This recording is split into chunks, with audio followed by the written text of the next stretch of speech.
you might end up like this as well. Hey guys, I'm Tegan. I'm Sam. And we are the Rybka Twins. Welcome back to our channel.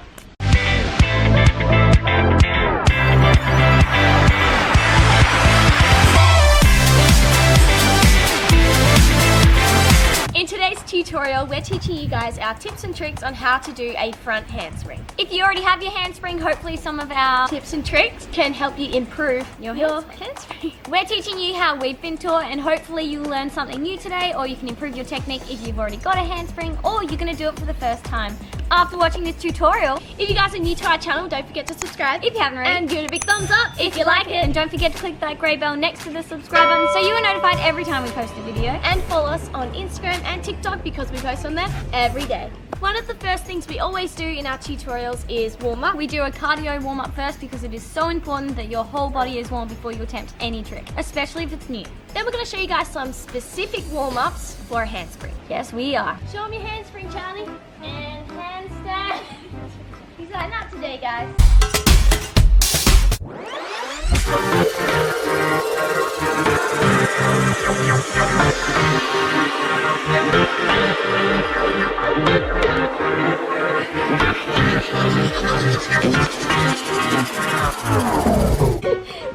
So cute. Okay, go back to your throne.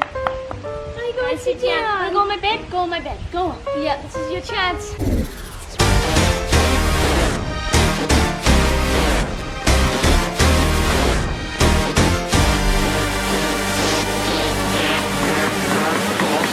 So now guys, these are more specific exercises to help with your handspring. So we're going to start with our arms.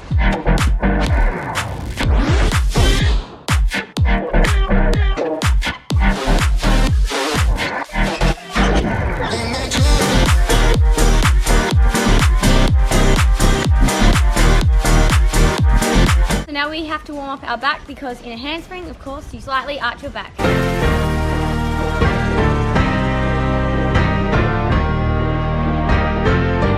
Before attempting a handspring, we believe that there are a few steps that you must have first.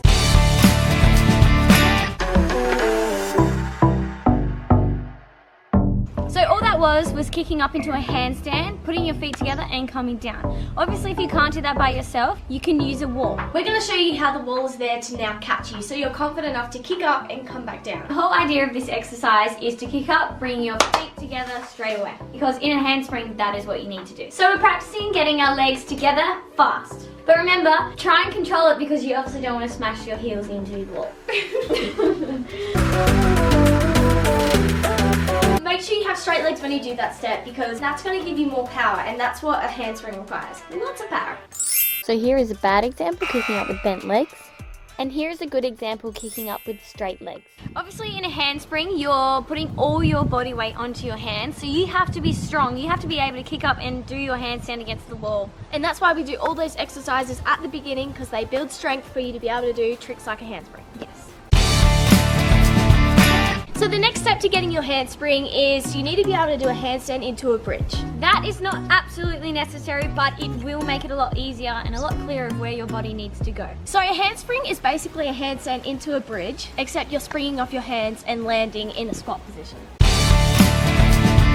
The next step is adding a preparation, and your preparation is a run followed by a hop into your handstand kick up. Let's show you now.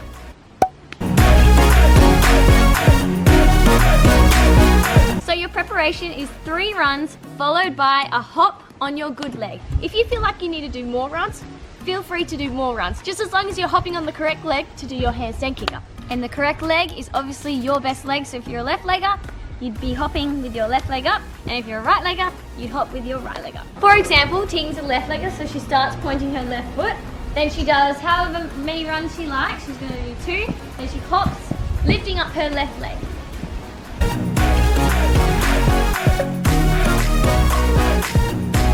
Sam's a right legger. I know, we're opposite.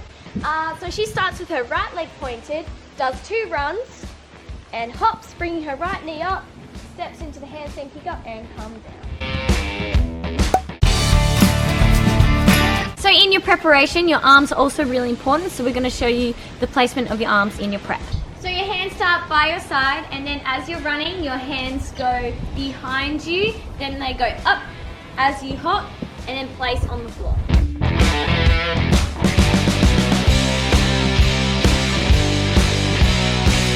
Doing your arms like this really helps with the momentum to do your handspring. So again guys, they're down and back for the run, they come up for the hop, place your hands down for your kicker. Practice that a few times to get that in your body. Like Sam said, it really helps with your momentum. Once you guys have that, let's practice going over into a bridge.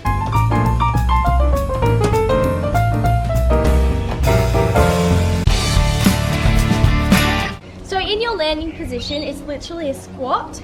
So your bottom is sticking out and your weight is forward because your hands have literally, you've just sprung off your hands and they've come boom, like that. So yeah, that's all it is.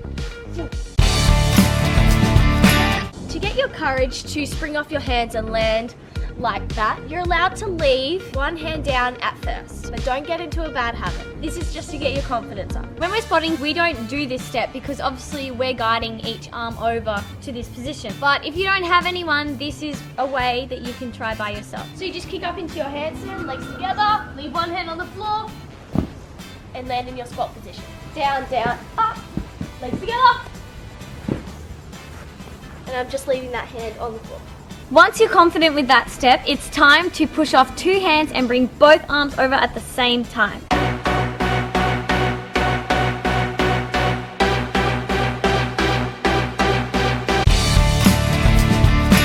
Guys, we're about to show you common mistakes that people do when they first start trying their handspring. This is what not to do. First common mistake is not bringing your legs together in your handstand.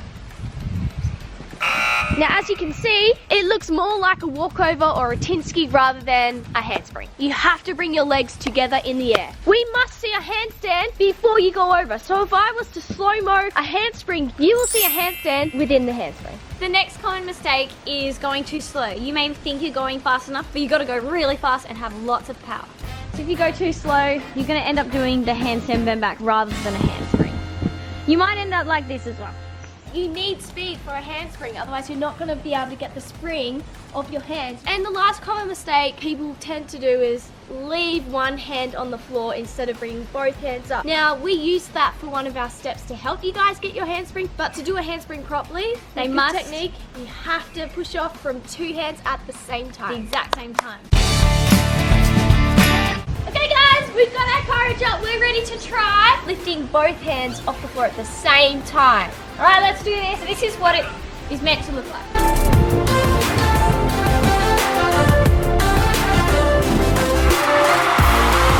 Excuse me, that is next week's tutorial. I don't know why, but every time I do a handspring, I just want to do a backflip after it. So guys, we can do a handspring because we've followed all of those steps and we're keeping up with our technique. Not The keeping up. Kardashians. So we're able to do a handspring because we've followed all of those steps and we're doing it with correct technique. Which means it is the safest way possible. Plus, it's why we're actually able to do it. A few things before you try it full out by yourself with the two hands. We would suggest if you don't have a gym mat, definitely get a mattress or something really soft that so if you fall wrong, it's not gonna matter. We used to use a mattress all the time for trying our tricks. Or buy a cheap foam one from somewhere and use that. Or go out and find some grass. An oval is the best because you got the whole oval. And people, you know, free entertainment. Guys, only try it if you've nailed all of those steps. Maybe just wait till you can be guided by professionals. Someone. Yeah, just so you don't hurt yourself. Safety first always, guys. If you don't feel prepared for something, don't do it. Yeah. But remember, if you have a mattress or a soft landing and you've got a bit of an idea, you just need the courage and to go for it. Once you can do a handspring, that can lead into so many other connecting tricks. We'll show you a few.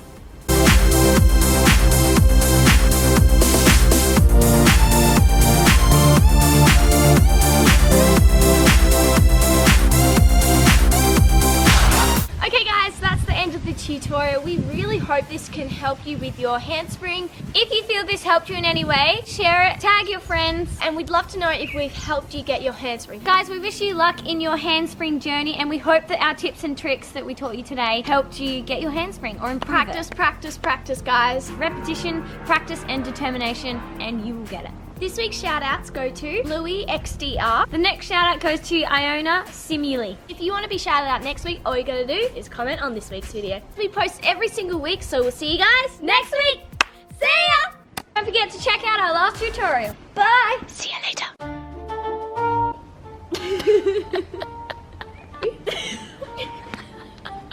Learn from your mistakes. What you've done wrong. Crutch.